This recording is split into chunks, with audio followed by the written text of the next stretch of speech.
I tried to explain all this popularity stuff to my friend Rowley, who's probably hovering right around the 150 mark by the way. But I think it just goes in one ear and out the other with him. Today we had phys ed, so the first thing I did when I got outside was sneak off to the basketball court to see if the cheese was still there, and sure enough, it was. The cheese has been sitting on the blacktop since last spring. I guess it must have dropped out of someone's sandwich or something.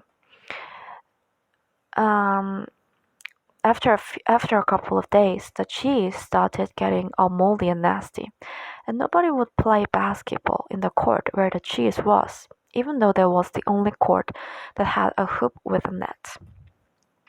Then one day, this kid named Darren Walsh touched the cheese with his finger, and that's what started this thing called the cheese touch.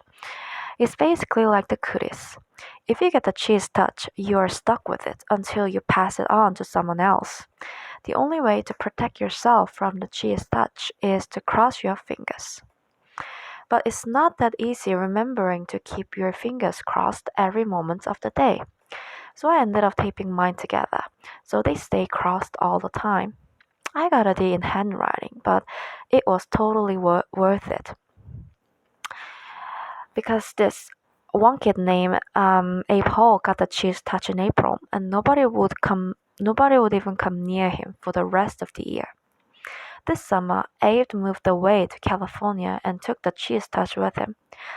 I just hope that someone doesn't start the cheese touch up again, because I don't need that kind of stress in my life anymore. I'm having a seriously hard time getting used to the fact that summer is over and I have to get out of bed every morning to go to school.